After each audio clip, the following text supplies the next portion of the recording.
Miss Match, welcome back. Hope you're all doing well. Chapter 9, The Robert's Gambit. Oh yeah, what's your favourite Christmas tradition? Let me know. Your heart thuds in your ears as Veronica's mouth twists in anger. There's something I don't think the two of you have understood, so allow me to be crystal clear. You hold your breath, anticipating the worst. The warm-up rounds are over, you two. I won't continue putting my heart in the path of cads and imbeciles. Oh, right, of course. You throw a relieved glance at Aphrodite, but her face is still stricken with guilt.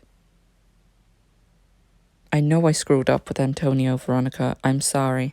But you know firsthand how finding the right person can just take time. I don't have time. If I don't choose a successor by the time divorce proceedings are finished, I might be forced to sell my shares back to the investors. And they're all cozy with Richard. I know him. He'll buy all the shares and run this company just to spite me. Veronica slaps her hand on top of the desk, standing to walk to the window. I need you two to start taking this competition seriously. Veronica, we won't let Richard ruin your company. I'm taking it seriously. Can't rush finding the love of your life.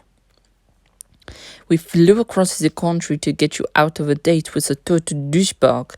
Aphrodite was beyond worried for you. We can't help that some dates go bad, but if we didn't take this seriously, we wouldn't still be trying to find the right person for you. Veronica's shoulders sag as she sighs. I know. I appreciate all the effort you're both putting into this. I shouldn't have been so harsh, but the deadline is getting to me. Veronica, not to question your methods or anything, but why does your successor have to find you love? If you need to name your next CEO on short notice, is this competition really the wisest course of action? The average client cancels their membership due to a successful match within a month. I don't see why I should hold myself to a different standard. But they managed to find love, whereas I, even with my best matchmakers on the case... She trails off, gazing at the window. The common denominator in all of these failures has been me. What if I'm the problem?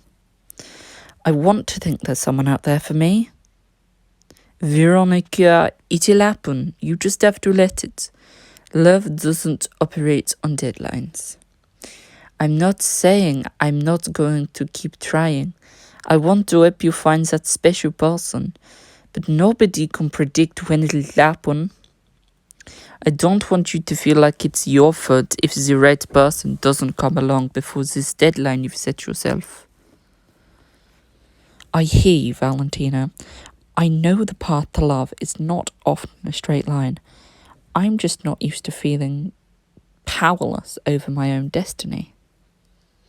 She shakes her head and her no-nonsense demeanour returns. I need to choose my successor before the divorce is finalised. I'll know you can handle my company if you can find me love in that time. With the divorce proceedings closing in, I have no choice but to put the fires under both of you. We won't disappoint you again, Veronica. Good. If I'm not blown out of the water by a match soon, I might have to give up on this process entirely. You give Aphrodite a wary look. She's impossible to read as you duck out of Veronica's office and head back into yours. The two of you head back to your office where Maggie is waiting for you. So, what did Veronica want to talk to you about? Aphrodite closes the door, her shoulders drooping. You sit down at your desk with a sigh.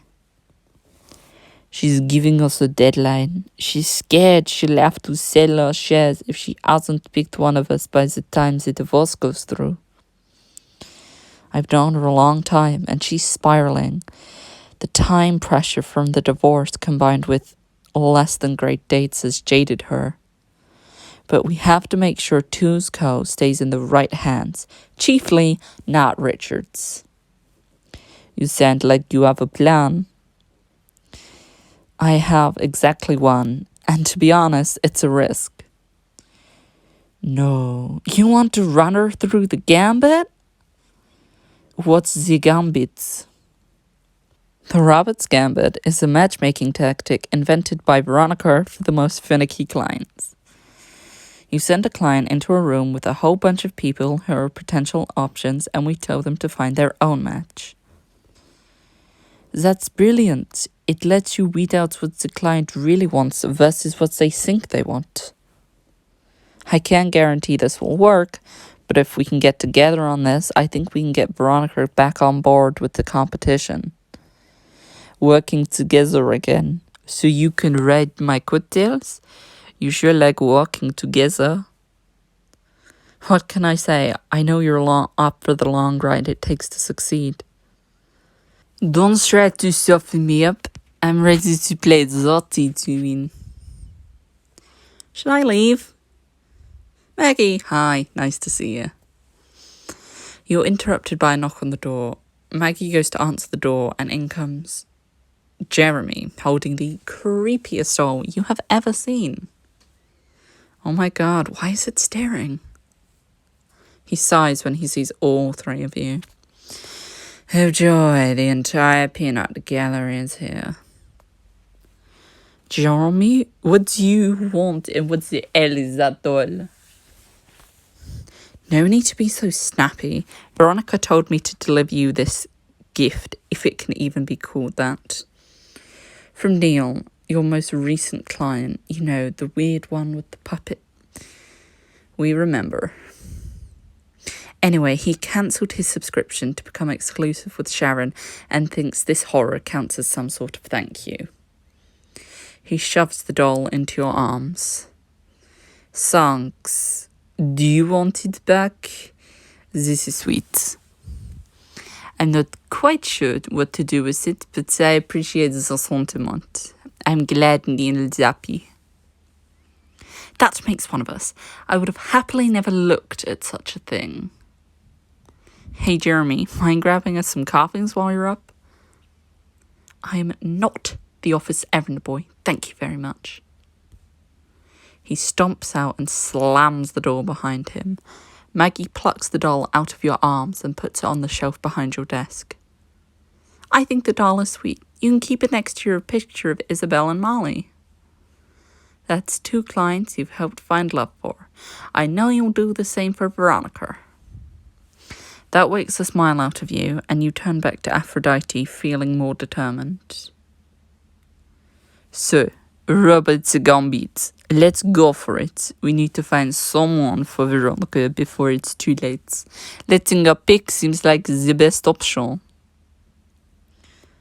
We'll need a venue in New York City we can book on such short notice, and as many potential matches as we can find. We can use the stockyard. Business has been going better, and a full house will help even more.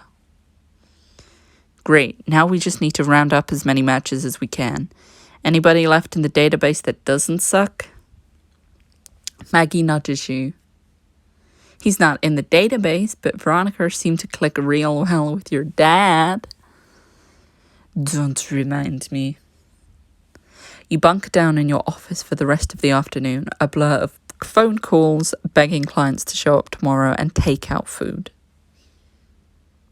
A foggy amount of time passes, and somewhere in the chaos of your work, the sky has gone dark and the city lights bright in the evening. Okay, I think I just got our 15th guy to commit. Because that's 16. 18. I thought you two could keep count. Maggie lets out a long yawn. You've kept up more than enough, Maggie. Go home and get some rest. Aphrodite and I will finish up the plans for the Gambit. Got it. Looks like we're the last ones in the office. Don't forget to lock up on your way out.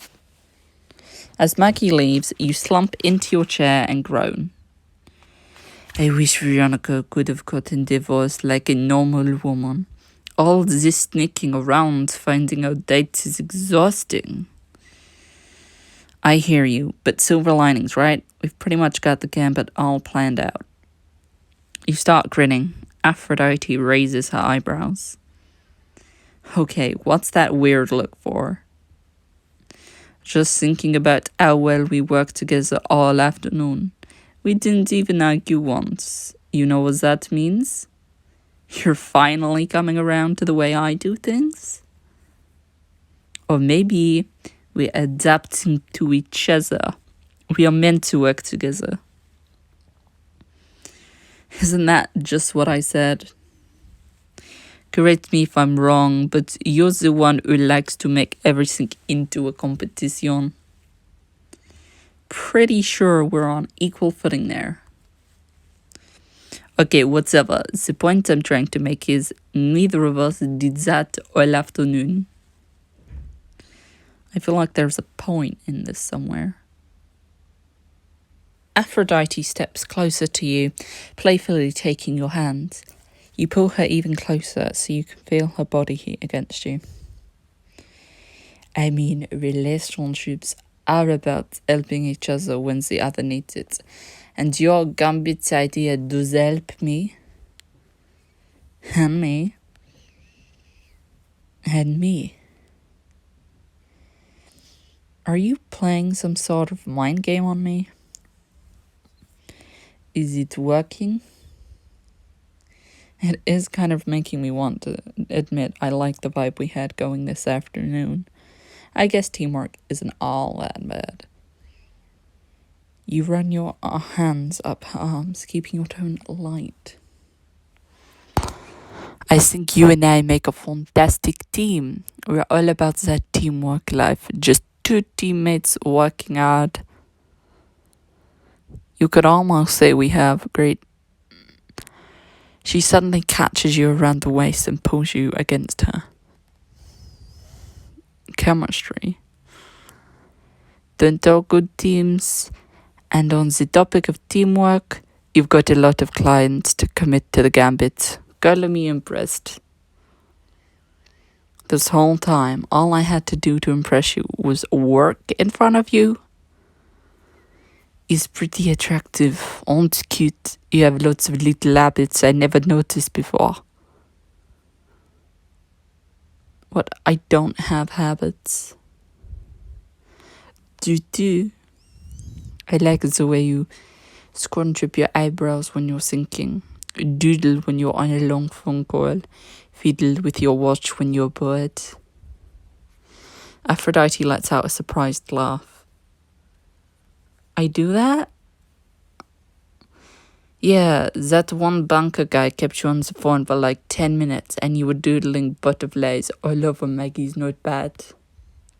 I was waiting for you to realize what you were doing, but then you just took out my highlighters and started coloring them in. Aphrodite's gaze softens for a second and she leans in, bringing her lips close to yours. Didn't realize you were paying that much attention. Then her lips are on yours. You wrap your arms around her neck as she nips at your lower lip. Her warm hands glide over your hips, seizing you close as you open your mouth to her. You suck in a breath as her tongue meets yours. Aphrodite, yeah, really? There's nobody around. You gasp as her teeth nip where your neck meets your shoulder, and you melt into her, warmth swelling low in your belly. I thought we still had work to get done. Last I checked, as long as we're in the office, we're working. You feel one of her hands reach to caress your breast through your top, the other moving to tease your zipper. What do you say? Want to stay late? Really nail things down for tomorrow? Hell yeah. Let's do it. Love this. You know, I was never one to go home before a job was done. It's all she needs to hear. She kisses you ravenously, pushing you up against the wall.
next evening, you're an hour out from the Gambit mixer, finishing up preparations at the bar.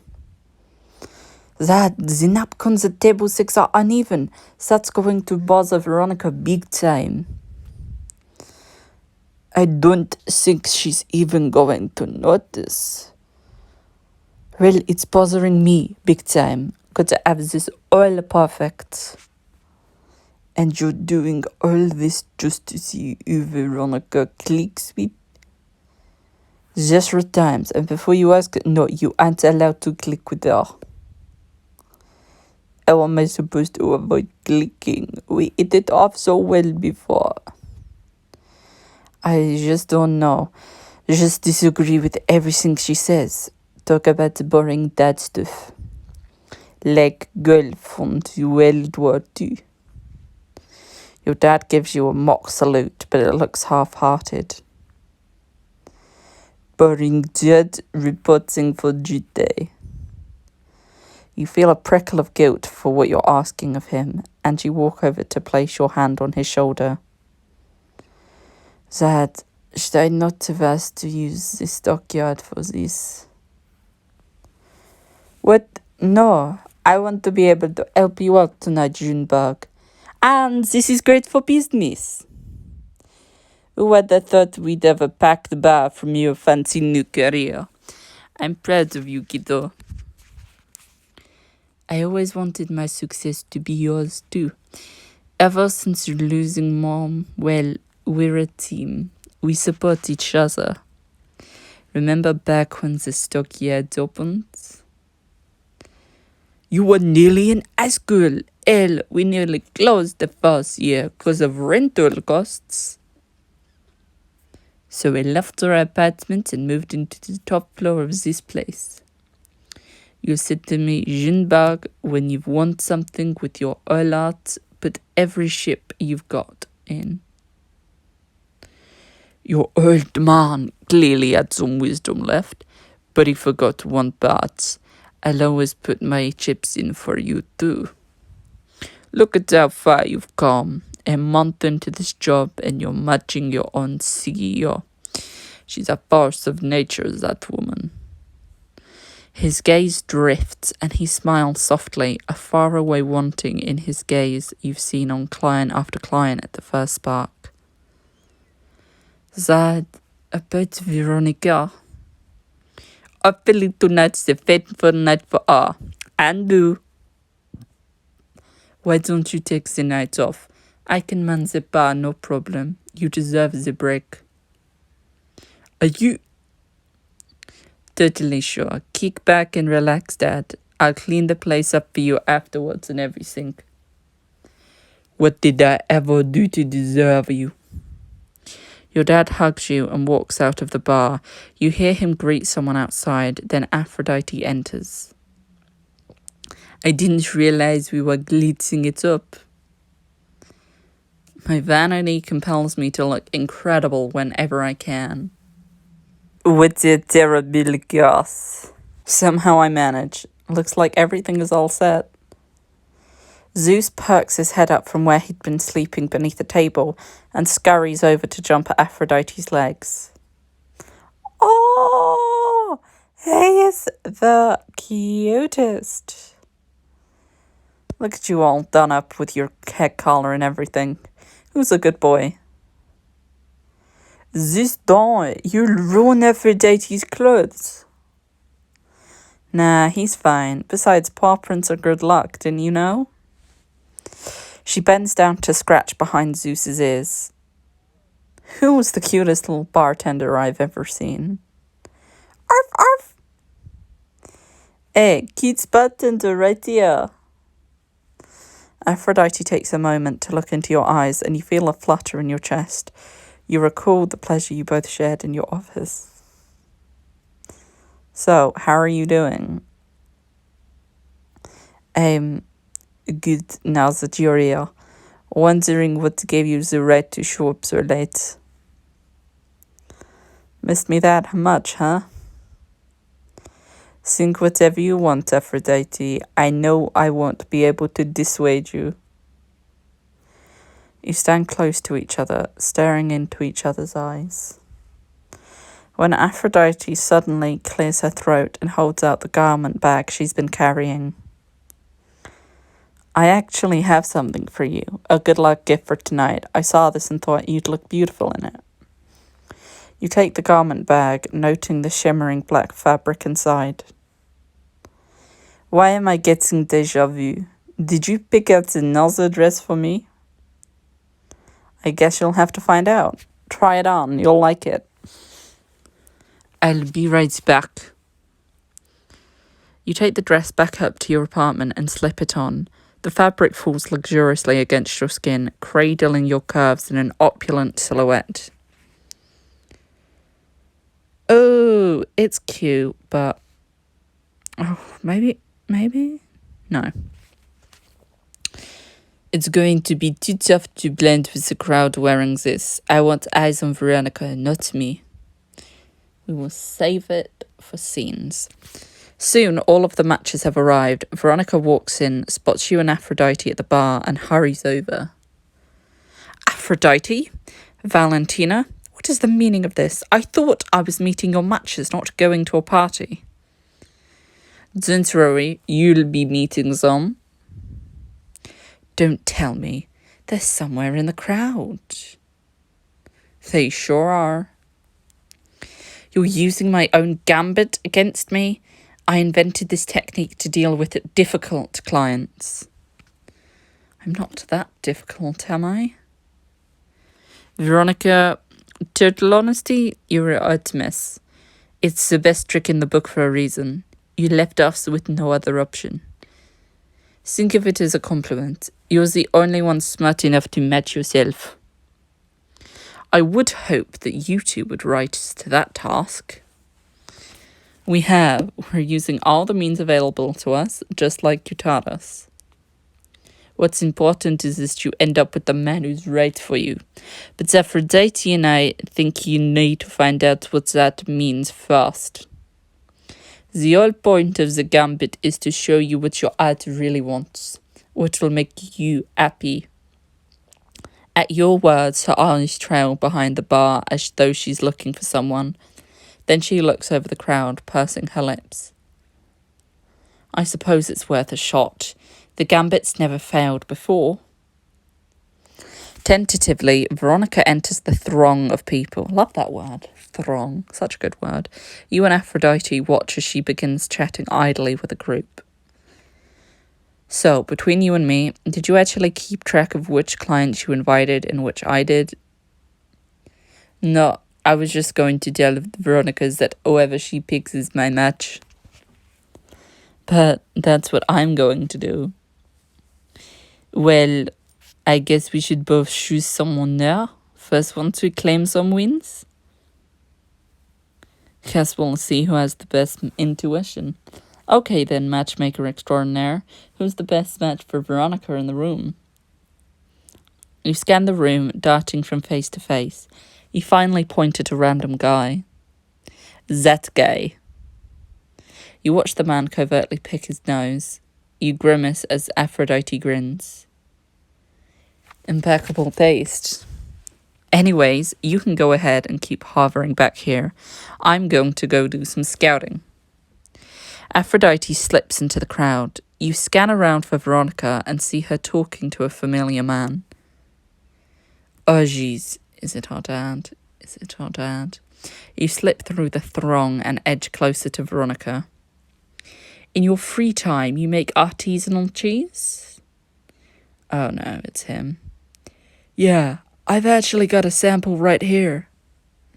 He fishes around in his pockets as a look of disgust grows on Veronica's face. Hey, how the hell did you get back in here? Out! Out!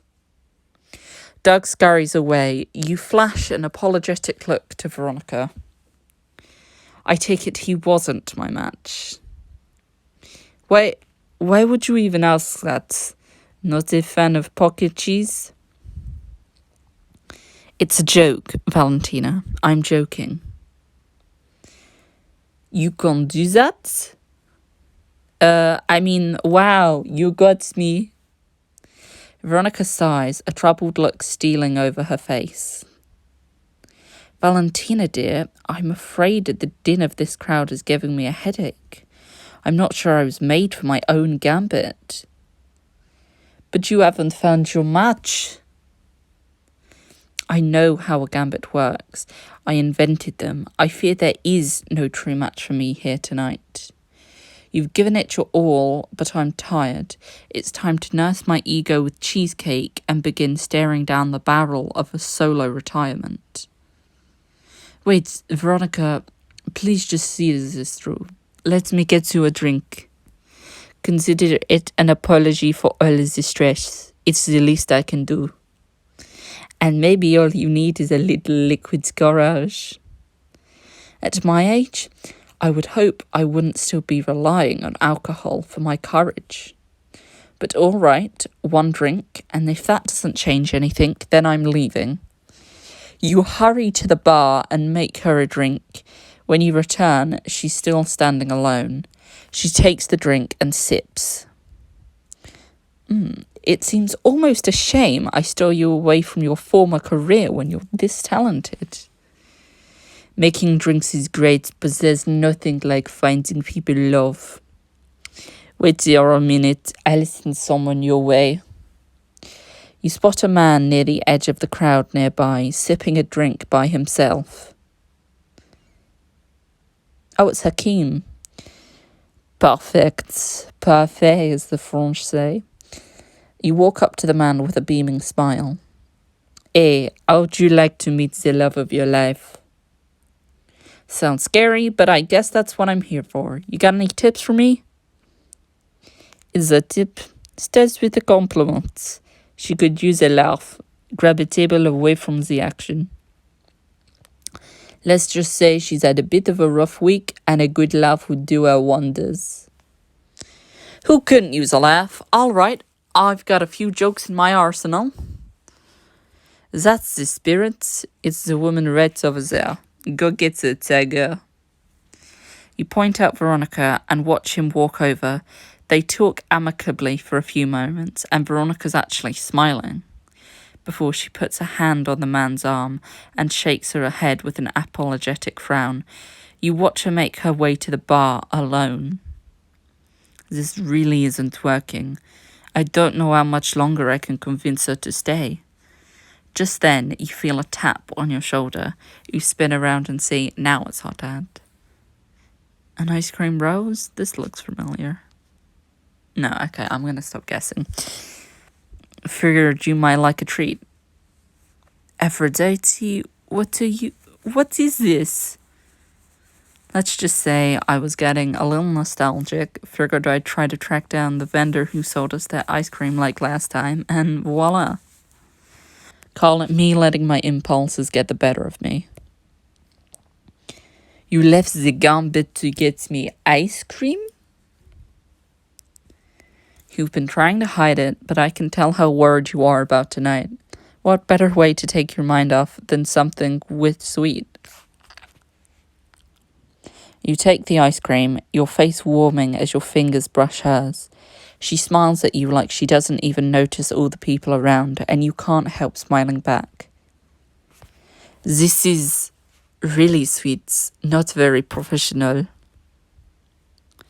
I have my moments. Careful, it's melting. Without seeming to think, she brings your hand to her lips and licks off the melting ice cream before kissing your knuckles softly. She freezes when she realizes what she's doing, but she doesn't pull back. Her fingers are warm on yours, and as you hold her gaze, unable to look away, you realize. Aphrodite. Valentina.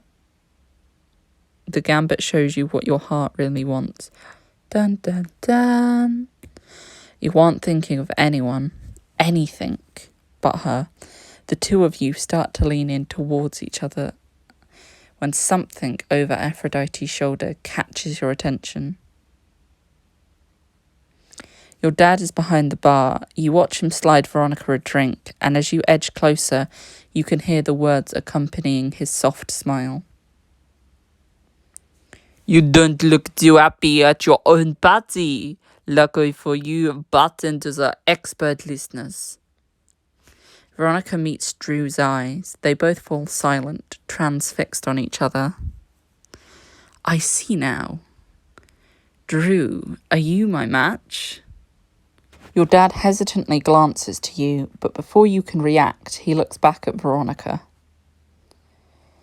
I couldn't let our connection from last time go to waste. When I heard you'd be here tonight, it just felt like fate. I guess I'm lucky I get to reap the benefits of my daughter being a matchmaker. Wait, Valentina is your daughter? Oh no, what's going to happen now? I mean, nothing, but pick up the drama, I guess. But tune in next time to see Aphrodite and Valentina, the real stars of the show. Stay frosty, puppies.